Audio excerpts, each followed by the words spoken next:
अच्छा मैं एक बात पूछता हूं, कभी आपने किसी पोस्टर पे इस तरह देखा है मुफ्ती शेख अब्दुल कादिर जिलानी? बोलिए, अल्लामा शेख अब्दुल कादिर जिलानी? नो।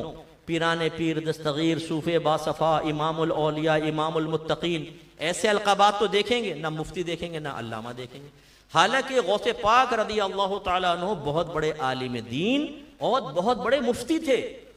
इनके साहबजादे कहते हैं जब इराक में बादौक़ात इस्तिफ्ता आता, मसला आता, तो बादौक़ात इराकी उलमा हल करने से आजिज हो जाते तो वालिद साहब के सामने भेजते और आप फौरन उसका हल लिख दिया करते थे।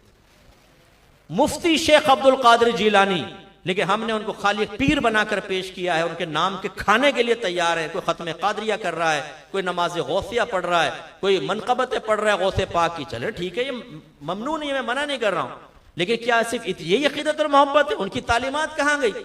उन्होंने 18 साल की उम्र में अल्लाह ताला की तरफ से इशारा पाया कि बगदाद जाके इल्म हासिल करो, तो आप वालदा के पास आए। वालदा उनकी 80 साल की उम्र की थी। कितनी? और ये वो उम्र होती है जिसमें मां चाहती है कि औलाद मेरे पास रहे, शादी करे, बहू घर में आए, कुछ मेरी खिदमत हो जाएगी।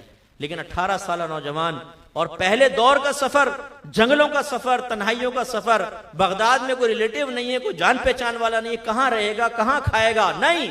जब गौसे पाक ने आकर कहा कि अम्मी जान मुझे इशारा हुआ है कि मैं बगदाद जाके इल्म दीन सीखूं, तो आप मुझे इजाजत दें। माँ ने कहा जाओ बेटा, अल्लाह तुम्हारा हाफिज नासिर हो। और जब चले हैं तो माँ ने कहा बेटा 1 मिनट एक वादा करो, कभी झूठ नहीं बोलोगे। यहाँ माँ बाप कहते हैं बेटा वादा कर, कभी सच नहीं बोलेगा, क्योंकि कारोबार नहीं चलेगा बेटा, झूठ बोलना पड़ता है। और आप कहें नहीं अब्बा मैं तो सच बोलूंगा, बोलेंगे बेटा फिर तू कारोबार पे ना जा, साइड में आ जा, तेरे भाई को दुकान पे बिठाऊंगा, क्योंकि झूठ के बगैर तो चलेगा ही नहीं कारोबार। तालीमात का फर्क देख रहे हैं? माँ ने तालीमात दी है और फिर गौसे पाक गए हैं, सफर इख्तियार किया है। 80 साल माँ को छोड़कर जब चले हैं तो माँ का ये तारीखी जुमला मौजूद है। आपने कहा अब्दुल कादिर अब तो तुझसे मैदान महशर में ही मुलाकात होगी।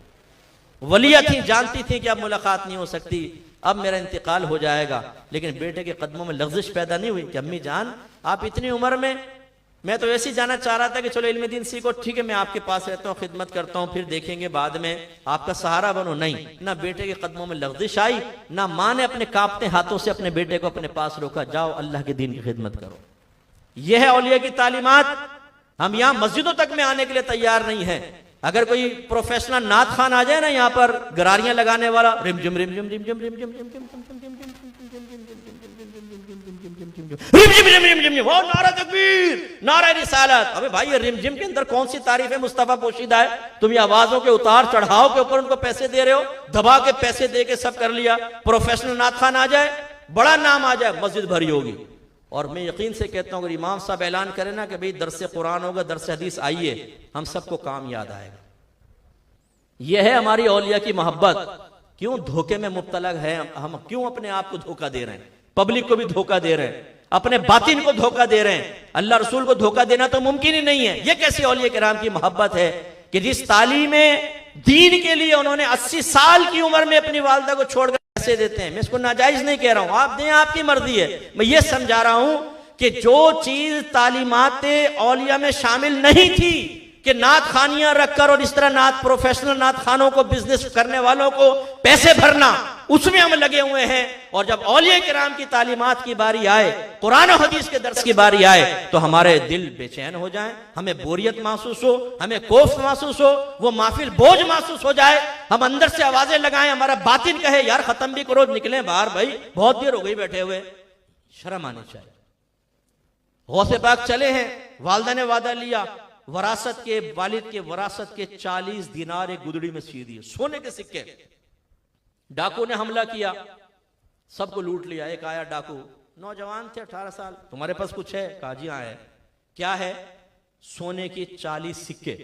वो हंस पड़ा, मजाक कर रहा है, चला गया। दूसरा आया, उसने पूछा, फरमाया सोने के 40 सिक्के। उसने कहा मैं हैरान हूं तुझ पर, हम कत्लो गारत कर रहे हैं, लोगों के चेहरों पे खौफ का आलम है, और तुझे मजाक सूझ रहा है, तू मजाक कर रहा है हमारे साथ यहां पे खड़े होकर। उसने कहा चलो सरदार के पास जरा शुगल मेला रहेगा। ले गया। सरदार ये मजाक सूझ रहा है इसमें।